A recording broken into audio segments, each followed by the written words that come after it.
डमो अरिहंताड़म डमो सिद्धाड़म डमो आयरियाड़म डमो वचायाड़म डमो डोए सब साहोड़म। चलते फिरते तीर्थ हैं हरते सब संताप, हम तो बस इतना जानते आप सरीखे आप, हम तो बस इतना जानते आप सरीखे आप। कुंडलपुर के बड़े बाबा की जय। मूल नायक श्री पार्श्वनाथ भगवान की जय। परम पूजाचार्य भगवान गुरुदेव शेखर विद्यासागर जी महामृराज की जय। परम पूजाचार्य शेखर समय सागर जी महामृराज की जय। परम पूज्य मुनि शेखर विमल सागर जी अनंत सागर जी धर्म सागर जी आदि समस्त 3,9 करोड़ मुनिराजों की परम पूज्य श्री भाव सागर जी महाराज की, समस्त मुनि संघ की। 10 लक्षण पर्व, जिसको अन्य धर्म के हिसाब से पर्युषण पर्व भी कहते हैं। जैन धर्म में तो 10 लक्षण ही आता है और पूरे विश्व में प्रसिद्ध हैं। पूरे विश्व के लोग इस महामहोत्सव को प्रतिवर्ष मनाते हैं और जो विदेश में रहते हैं लोग वो भी पूजन अभिषेक, अगर अनुकूलता जहाँ पर रहती है वहाँ अभिषेक शांति द्वारा करते हैं और पूजन आदि करते हैं, व्रत उपवास भी करते हैं। और कई वर्षों से ये परंपरा चली आ रही है और कई लोग इसको दूसरे परिप्रेक्ष्य में जोड़ लेते हैं कि सिर्फ 365 दिन में 10 दिन ही कई लोग पूजन आदि करते हैं। तो हमारा तो ये कहना है कि जो पूजन प्रतिदिन करता है महासौभाग्यशाली व्यक्ति होता है, पुण्यशाली होता है, क्योंकि भगवान को स्पर्श करने का अवसर पुरुष वर्ग को मिलता है, अभिषेक करने का। दुनिया में इससे बड़ा कोई सौभाग्य नहीं होता है, क्योंकि महिलाओं को अभिषेक करने नहीं मिलता है तो उनको कितनी तकलीफ होती है। यानी ये तो पक्का है कि जिसको जो मिलता है उसकी कीमत नहीं होती है, जिसको नहीं मिलता है तो कई लोगों को चतुर्मास नहीं मिले उनको तकलीफ होती है, जिनको मिल जाती है तो वो ऐसे उदासीन जैसे बैठ रहते जैसे बैराग हो गया हो, बिल्कुल दीक्षा लेने वाले हों। बिल्कुल ये क्या हो रहा है? क्योंकि दिन प्रतिदिन एक दूसरे के प्रति ऐसी भावना नहीं आती है, वात्सल्य आदि की कमियां रहती हैं। लेकिन जब कोई महोत्सव होता है, पंचकल्याणक आदि कार्यक्रम होते हैं तो कितना उत्साह आ जाता है। तो इसका मतलब पहले उत्साह नहीं होता है जागृत, लेकिन हो जाता है। तो इस प्रकार से पर्युषण पर्व महोत्सव देश भर में विशेष प्रभावशाली ढंग से मनाया जाता है। पर्वों के 10 दिनों में प्रत्येक ये जो 10 दिन होते हैं 10 सीढ़ियां हैं ऊपर पहुंचने की, मतलब प्रमोशन है, यानी टॉप 10 इसको बोल सकते हैं। आदमी अगर ऊंचाइयों पे पहुंचता है तो 10 धर्म के माध्यम से क्रमशः चढ़ते चढ़ते पहुंच जाता है। ये 10 दिन की यात्रा होती है। जिस प्रकार से कहीं जाते ना यात्रा करने तो सम्मेद शिखर जी की वंदना करने जाते हैं, पहले तो लगता कैसे चढ़ेंगे, फिर धीरे धीरे चढ़ते चढ़ते पहुंच जाते हैं। कई लोग उपवास करते हैं, 10 उपवास करते हैं, कोई 16 उपवास आदि करते हैं, इसमें 16 कारण आदि के। तो इसमें शक्ति को नहीं छिपाना। और दिगंबर जैन धर्म के हिसाब से तो उपवास वही माना जाता है निर्जल, इसके बाद फिर जल लिक्विड, बस पेय पदार्थ लेना ही उपवास है। अगर कुछ खा लिया तो उपवास नहीं, वो एक आसन में आता है। फिर अब लोग जानते नहीं, परसों से चली आ रही परंपरा, इसको सुधार करना अपन को। जो भी करो अच्छे से करो, ईमानदारी से करो। शक्ति नहीं है तो एक एक बढ़ाओ, लक्ष्य रखो कि हमें 10 करना है, लेकिन कोई 5 करता है। जम सकती तम की रही, जितनी शक्ति है वो करें, जो नहीं कर सकते उसकी भावना करें। जैसे कोई गरीब है, अब दान नहीं दे पाता है तो कोई टेंशन नहीं लेना, क्योंकि लोगों को दिखता है अरे बड़े लोगों को देखो सम्मान किया जा रहा है, उन्होंने दान दिया, उनको बुलाया जा रहा है। तो ये तो देखो व्यवस्था है। आप भी जानते हो कोई मंदिर बनना है, पंचकल्याणक होना है, कोई कार्य होना है, अगर जो श्रेष्ठी वर्ग है वो नहीं आएगा तो आम आदमी तो कुछ कर नहीं पाता है। इसलिए तो अपने यहाँ व्यवस्था रखी है। पहले की ये व्यवस्था थी, शास्त्र प्रिंट होते थे ना, बड़े बड़े सेठ लोग कराते थे। सोचो अभी भी इतिहास में लिखा है, आप पढ़ लेना, हमें जानकारी है। और अब आचार्य ऋषि के आशीर्वाद से, कृपा से, सानिध्य से, प्रेरणा से लोगों ने दान देना सीख लिया है। हर गरीब आदमी भी अब अपना दान शांति धारा के माध्यम से, अन्य माध्यम से करने लगा। तो ये गरीब और अमीर की खाई को बीच में से मिटाना है कि किसी का कब्जा नहीं रहे। कहते हैं ना, जैन धर्म किसका है, जो माने सो उसका है। इसलिए पूरे देश भर में जो भी कमेटियां बनाई जाती हैं, है ना, फिर उसके बाद महिला मंडल होता है, बालिका मंडल होता है, क्यों बनाए जाते हैं, युवा मंडल होता है, पाठशाला आदि होते हैं, गौशाला होती है, ये कमेटियां संस्थाएं इसलिए बनाई जाती हैं कि व्यवस्था के लिए कोई तो आगे आए। कई बार बाहर के लोग आते हैं, अब किसी को भोजन के लिए महाराजों आदि को बोलना पड़ता है कि इनको ले जाओ, मतलब महाराज जी अपने भोजन का तो महाराज बोल नहीं पाते हैं, महाराज को दोष लगता है। अब कमेटियां बन जाती हैं, बैठ जाते हैं लोग, तो ऐसे लोगों को बिल्कुल पद नहीं देना चाहिए। समाज के लोगों को सक्रिय होना, क्योंकि आज हम देखते हैं पूरी दुनिया में प्रसिद्धि फैल जाती, कोई अच्छा काम करता है ना, पूरी दुनिया में चर्चा हो जाती कि नहीं, अच्छे काम की भी होती है। और इसलिए तो पहले कोई काम होता है तो पहले चर्चा होती है, फिर निकलता है पर्चा, पंपलेट आदि बनते हैं ना, और फिर होता है खर्चा, फिर होती अर्चा, और फिर जब काम होता है तो दुनिया में हो जाती है उसकी चर्चा, है ना। तो आजकल देखो माध्यम ऐसे हैं, पूरी दुनिया में हर चीज अच्छी बुरी पहुंचती है, तो अपन उत्साह जगाएं। जहां पे मान लो कमेटियां सक्रिय नहीं, तो महिला मंडल काम करे, जो महिला मंडल जिनके काम जो कर सकती वो करे। तो पूरे देश के लिए यही संदेश है हमारी ओर से कि देश में सिर्फ 10 लक्षण में ही अपन को ऐसा नहीं करना है कि प्रतिमाओं का मार्जन कर लिया, बाकी वर्ष भर नहीं कर सकते। प्रतिदिन कर सकते हैं, सप्ताह में कर सकते हैं, 15 दिन में, जैसे हम लोगों का प्रतिक्रमण होता है प्रतिदिन भी करते हैं, फिर 15 दिन में चतुर्दशी की चतुर्दशी करते हैं, फिर 4 महीने में अष्टांगा की चतुर्दशी में करते हैं, फिर साल भर में जो दीपावली के पहले चतुर्दशी आती है उसमें वार्षिक प्रतिक्रमण होता है, 1 साल का हिसाब किताब। जैसे मुनिराज हिसाब किताब करते हैं, ऐसे आपको भी मंदिर की व्यवस्था, महिला मंडल सफाई आदि की तो कर सकते हैं, पुरुष वर्ग मंदिर की अंदर की व्यवस्था करता है तो बाहर की वो कर सकते हैं, जिनवाणी की व्यवस्था कर सकते हैं। देखो अपन बीमार है, परेशान है, हम बहुत अच्छा तरीका बता रहे हैं आपको पुण्य बढ़ाने का, हमेशा अच्छे कार्यों में लगे रहो, बस तो बीमारी दूर हो जाएंगी तुम्हारी, है ना।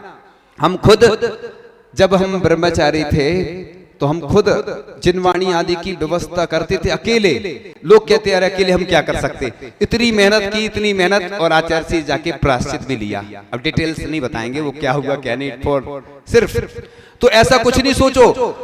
एक छोटा सा बच्चा था, हमने सुनाया था उदाहरण, फिर से सुना देते हैं कि वो रोड पे खड़ा हुआ था और पेड़ को हटा रहा था, पेड़ गिर गया था सड़क पे, लोग देखते हुए निकलते जा रहे थे। अब एक व्यक्ति को दया सी आई उस छोटे से बच्चे के ऊपर कि छोटा सा बच्चा मेहनत कर रहा है, चलो अपन इसका साथ देते हैं। वो व्यक्ति जैसे ही आया उसको देख देख के और भीड़ आ गई और वो पेड़ उधर से हट गया और जो लोगों को समस्या हो रही थी वो दूर हो गई। तो इस प्रकार से आप ये भूल जाओ। तो देखो आचार्य सिंह जब आए थे 1976 में, अकेले आए थे, कुछ क्षुल्लक थे उनके साथ में, और आचार्य सिंह के ऊपर बड़े बाबा की कृपा ऐसी हुई कि बुंदेलखंड में शिष्यों की बरसात हो गई, धन की बरसात हो गई। देखो इसलिए ऐसा नहीं सोचो, जितने महान लोग होते हैं, गांधी जी का उदाहरण आता है, गणेश प्रसाद पंडित जी का आता है कि कितने संघर्ष किए, इसलिए घबराओ नहीं। दुनिया ऐसा ही है, सब जगह ऐसा ही होता है, कई जगह थोड़े ज्यादा सक्रिय, ये तो हमने कई बार बताया ना, कार्यक्रम होगा सब आ जाएंगे क्योंकि प्रदर्शन का जमाना है, समझ रहे हैं?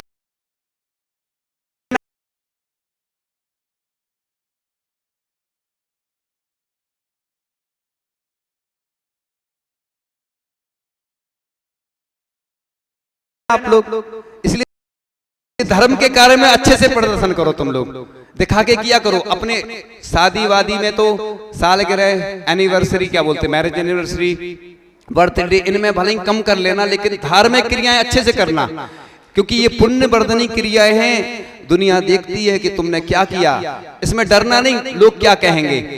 देखो लोगों का काम तो कहना है।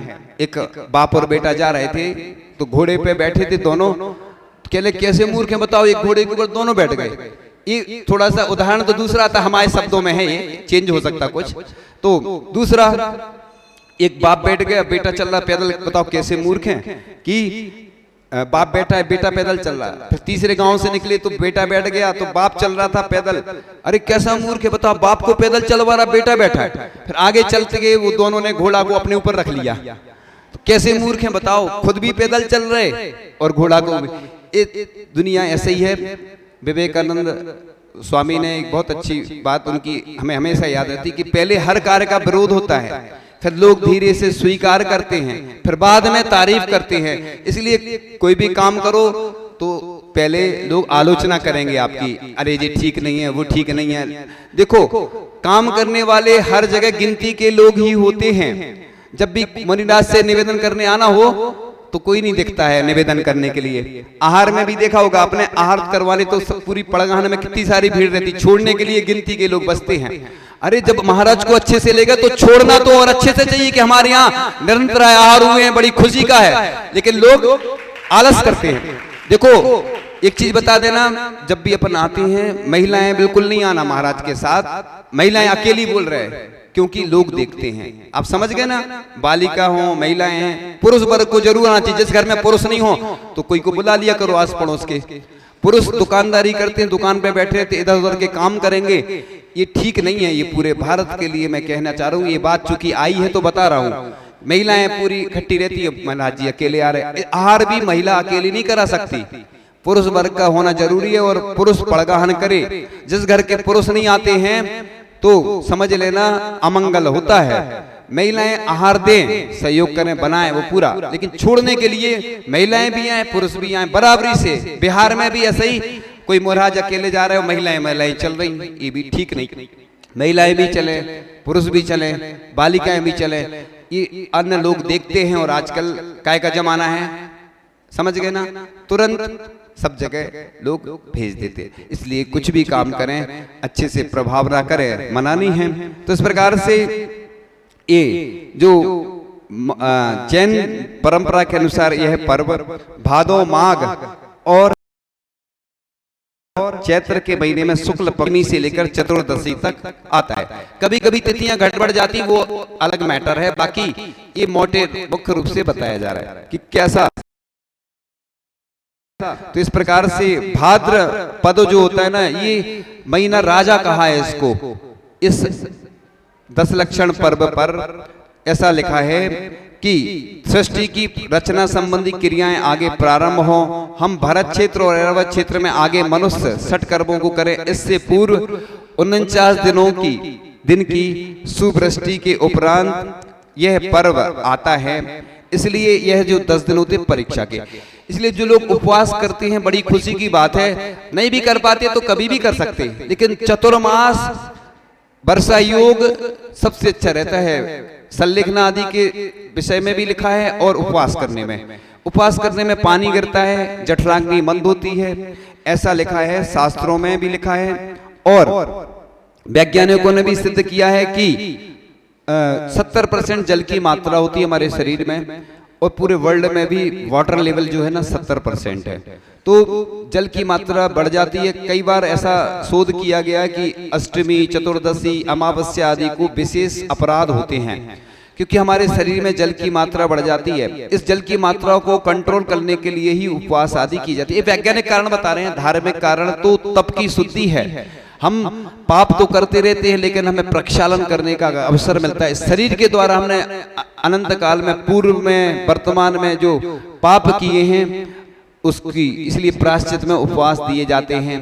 और हम अपनी तप की शुद्धि इसके द्वारा करते हैं। इसलिए ख्याति पूजा लाभ के लिए नहीं कि अरे लोग प्रशंसा करें, हमें अच्छा स्वागत होगा, सम्मान होगा, हम 10 उपवास करेंगे, इससे बिल्कुल नहीं करना। उपवास तो करना, और जितनी शक्ति है उसको छिपाना नहीं। जम सकई तम की रही, जितनी शक्ति है वो करें। जो नहीं कर सकते उसकी भावना करें, जैसे दान में होती है। इसी प्रकार से श्रृंगार कम करें तो अच्छा रहेगा, क्योंकि इसमें दोष लगता है।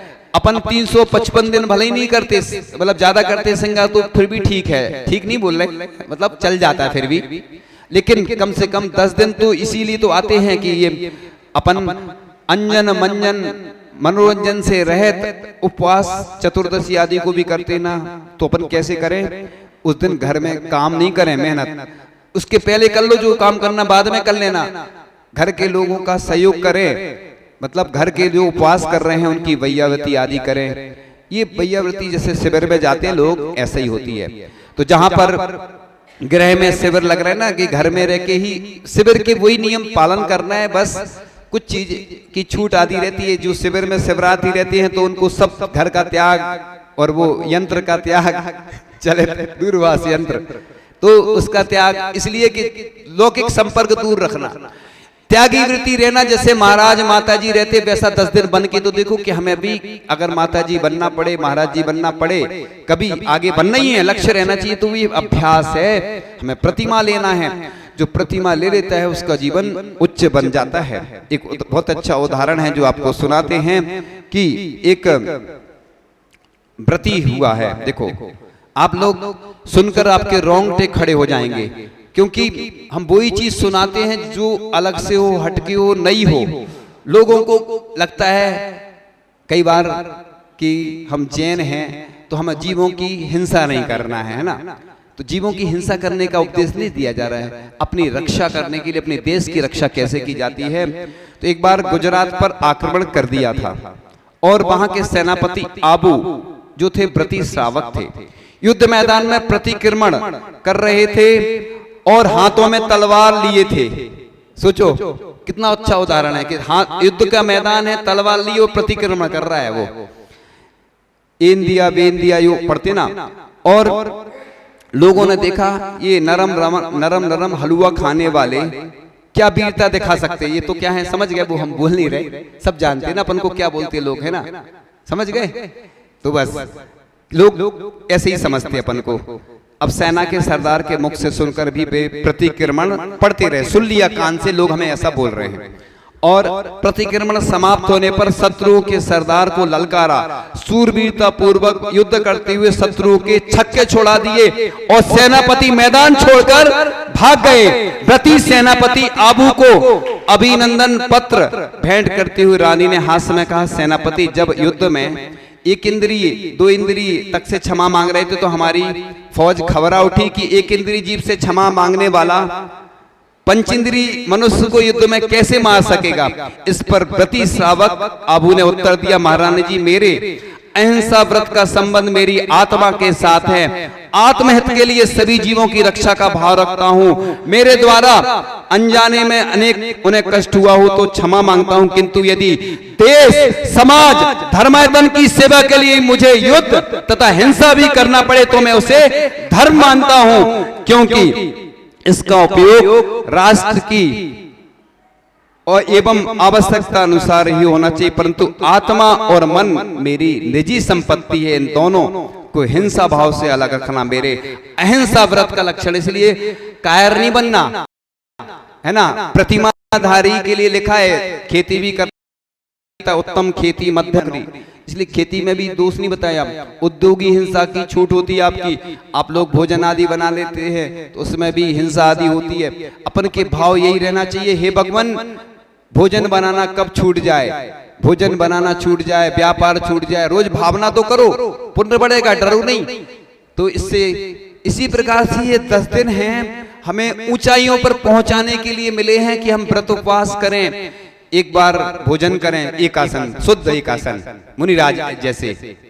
शाम को किसी की अनुकूलता नहीं है, फल आदि जल आदि जो ड्राई लेते ना, ड्राई फ्रूट आदि, तो दूध आदि नहीं। देखो जिसकी जैसी शक्ति, कई लोग एक आसन नहीं कर पाते, कहते हम करते हैं तो हमें तकलीफ होती। जिन्हें तकलीफ होती है उन्हें छोड़ करके प्रयास करो, है ना। और आपका पुण्य होगा तो बारिश हो जाएगी तो और अनुकूलता बन जाएगी, क्योंकि बारिश में ज्यादा दिक्कत नहीं होती, प्यास नहीं लगती। लेकिन चतुर्मास ये दुनिया में सर्वश्रेष्ठ अवसर होता है उपवास व्रत आदि करने का, इसलिए ये 10 लक्षण रखे जाते हैं।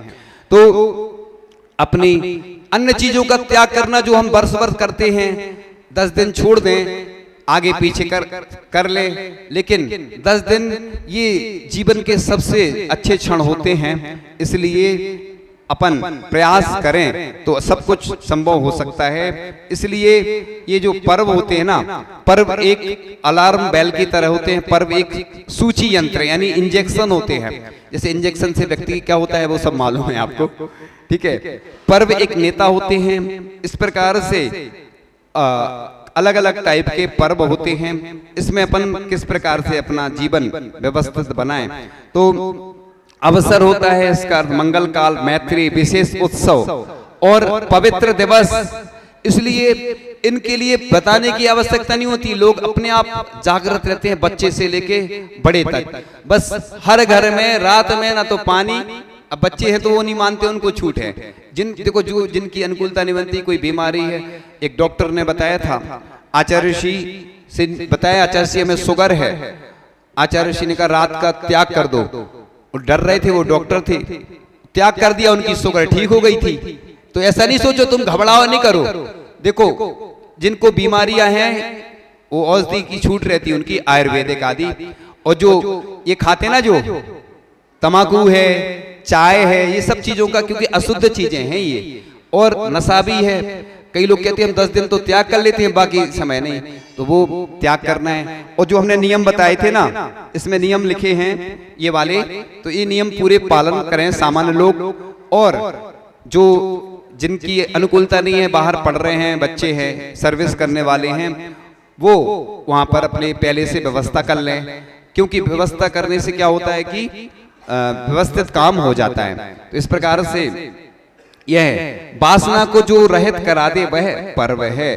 तो इस प्रकार से पर्व यह पूर्ण करने वाला होता है, इसलिए ये महापर्व इसको कहा जाता है कि हमारे जीवन को लाइफ मैनेजमेंट यानी जीवन को अच्छा बनाने का एक अवसर है कि हम वर्ष भर भले ही पाप करते रहे, लेकिन 10 दिन अगर हमने ऐसे अच्छे कार्य कर लिए, उपवास, व्रत, नियम, साधना कर ली, तप कर लिया, तो बस ये सोचें कि 10 दिन तो हम महाराज ही बन गए, मतलब माता जी बन गए। 10 दिन के लिए तो बन सकते ना महाराज माता जी, परमानेंट नहीं बनना है ना। तो भाव दीक्षा तो अपन कर ही सकते, भाव से तो अपन साधु बने, प्रयास करें कि देखो मुनिराज तो हमेशा जिंदगी भर के लिए उन्होंने व्रत ले लिए, नियम संयम ले लिया।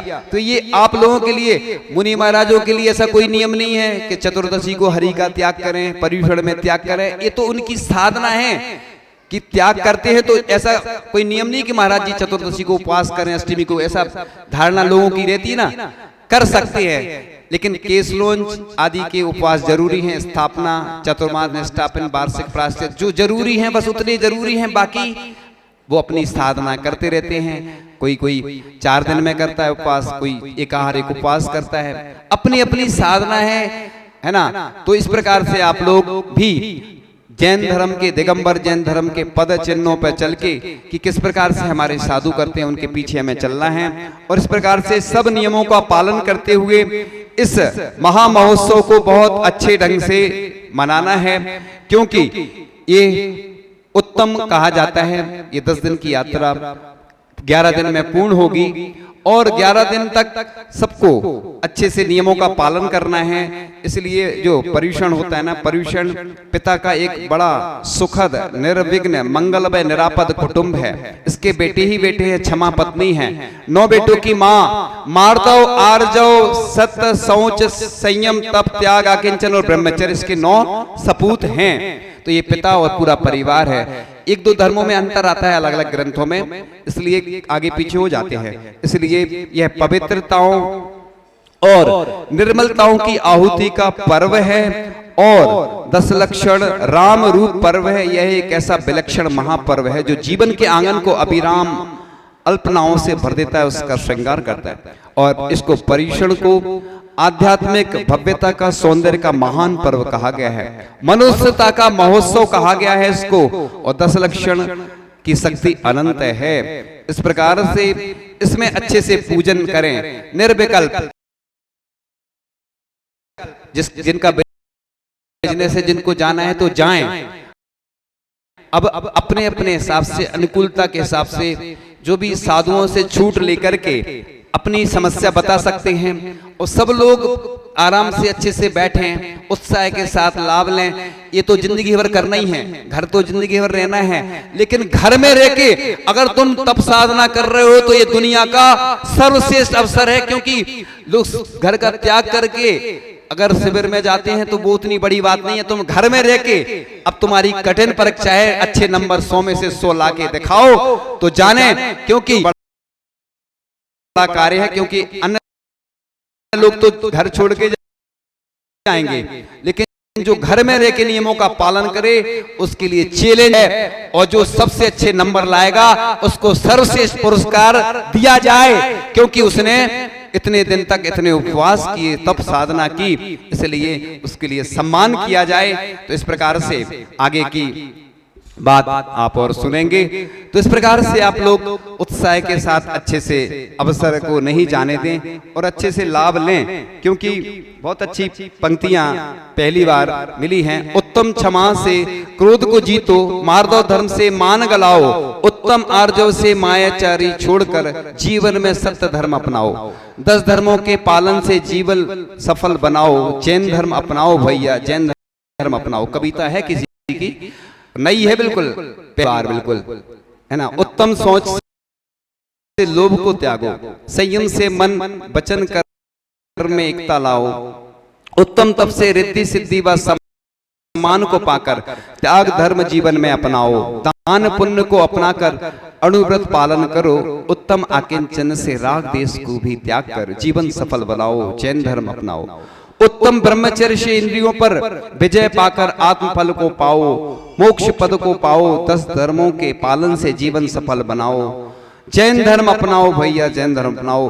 बस एक कुछ और पंक्तियां कहकर विराम लेंगे। मैं जीतना चाहता हूं प्रत्येक असंभव और संभव चीजें, क्योंकि मुझे किसी भी कीमत पर अंतिम हार स्वीकार नहीं। मैं हार को सहर्ष स्वीकार करता हूं, इसलिए हार हो या जीत हो या हार, हमेशा रहो तैयार। इसलिए डरा नहीं करो, मुसीबतें तो आती हैं जीवन में। पार्श्वनाथ भगवान इसलिए प्रसिद्ध हुए कि उपसर्गों को जीता 10 भव तक, है ना। उपसर्ग सहन किए तो उपसर्ग विजेता हो गए। मैं हार को सहर्ष स्वीकार करता हूं, मगर पुनः जीतने का प्रयास करो सामर्थ्य के साथ, क्योंकि मुझे किसी भी कीमत पर अंतिम हार स्वीकार नहीं। मैं हर असंभव को, इम्पॉसिबल को पॉसिबल, यानी असंभव को संभव कर दिखाना चाहता हूं। पाने के बाद सहर्ष त्यागना भी जानता हूं। अतः जब तक जीवन है प्रयास करता रहूंगा, जीतता रहूंगा, आगे बढ़ता रहूंगा, क्योंकि मैं हमेशा चलने में विश्वास करता हूं। मैं मरूंगा भी तो एक शर्त पर, और मरते वक्त एक कहकर जाऊंगा कि मैं पुनः आऊंगा जीतने के लिए, क्योंकि मुझे किसी भी कीमत पर अंतिम हार स्वीकार नहीं। इसलिए मिलिट्री में जो अंतिम श्वास लेता है वो देश के लिए कुर्बान हो जाता है, इसलिए उसको शहीद कहा जाता है। इसलिए जो भी काम करते हैं उनके लिए उनका सम्मान होना चाहिए, चाहे पाठशाला हो, चाहे गौशाला हो, चाहे मंदिर के जो काम करते हैं। ये अपनी समाज की कमी है, कमजोरी है कि कोई काम करता है तो उसकी टांग खींचते हैं। आज सीख लो कि हमें उसका सहयोग करना है, खुद भी सहयोग करना है, टांग खींचना छोड़ दो, क्योंकि समाज कितनी है वो सब मालूम है। इस प्रकार से अपन अगर करते रहेंगे तो क्या होने वाला है आपको बताते हैं। बस थोड़ी सी बात आ गई वो याद, इसलिए पूर्ण करते हुए बस एक बात जरूर कहेंगे। देखो पहले कितने, ईसा के 1000 वर्ष पहले कितने थे? 40 करोड़ जैन थे। कितने थे? हाँ। फिर 500-600 में 25 करोड़, फिर 815 में 20 करोड़, और फिर 12, फिर 4 करोड़ थे अकबर के काल में। अब कितने बच्चे हैं? 1 करोड़ के अंदर पूरे हैं लगभग। इस संख्या घटती बढ़ती रहती है, अभी एक कोई ऑथराइज नहीं है, लेकिन 1 करोड़ के अंदर मान लो। अब सोचो कहां 40 करोड़ से 1 करोड़ पर आ गए, और घटते घटते बस अब सारे में सब समझ जाओ, क्योंकि सारा बताने का समय हो चुका है। अब लेते हैं आपसे विदा, और फिर मिलेंगे इसी भावना के साथ कि सबके व्रत उपवास साधना अच्छे से निर्विघ्न संपन्न हो और सभी भगवान बने। इन्हीं भावनाओं के साथ परम पूजाचार्य भगवान गुरुदेव शिक्षण विद्यासागर जी महामुनि राज की